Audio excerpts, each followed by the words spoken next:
بسم اللہ الرحمن الرحیم۔ معزز خواتین حضرات، السلام علیکم ورحمۃ اللہ وبرکاتہ۔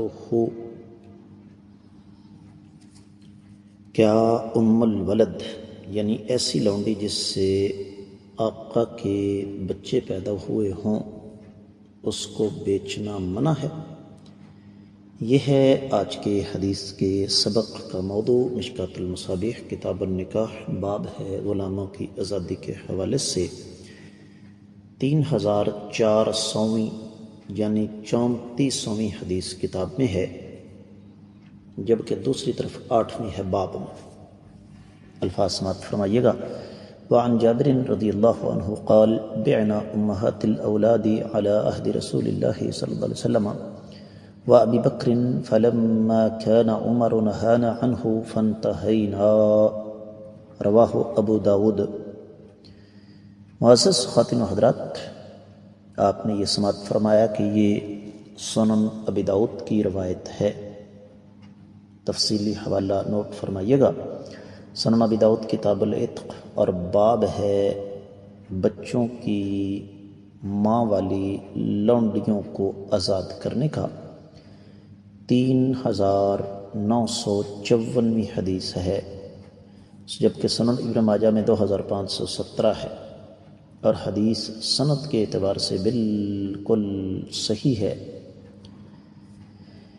کسی بھی بڑے شیخ یا کسی بھی بڑے عالم دین نے اس پر کوئی اعتراض نہیں اٹھایا۔ ترجمے کی طرف بڑھتے ہیں۔ سیدنا جابر رضی اللہ تعالیٰ عنہ فرماتے ہیں کہ آقا علیہ الصلوۃ والسلام کے دور میں اور سیدنا ابو بکر صدیق رضی اللہ تعالیٰ عنہ کے دور میں ہم ام الولد بچوں کی ماؤں کو جو لونڈیاں تھیں بیچ دیا کرتے تھے۔ جب سیدنا عمر رضی اللہ تعالیٰ عنہ کا دور آیا تو ہمیں ان کو بیچنے سے روک دیا گیا تو ہم رک گئے۔ معزز خواتین حضرات، ام الولد کے بارے میں یہ اختلاف ہے کہ اس کو بیچا جا سکتا ہے یا نہیں۔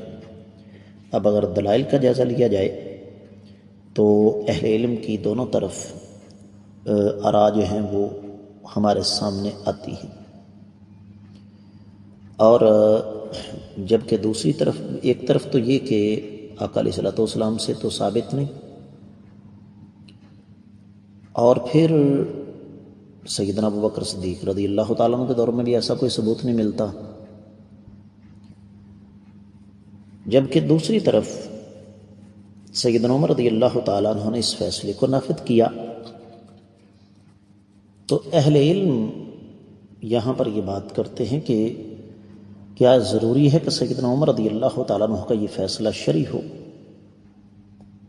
انتظامی فیصلہ بھی تو ہو سکتا ہے۔ اور خلاصہ کلام جو ہمارے سامنے آتا ہے وہ یہ کہ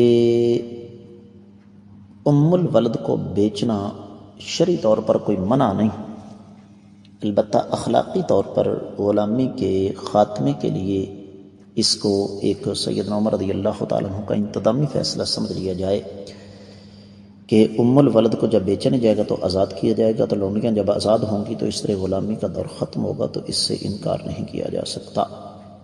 میں امید کرتا ہوں کہ آپ کو یہ حدیث اچھی طرح سمجھ آ گئی ہوگی۔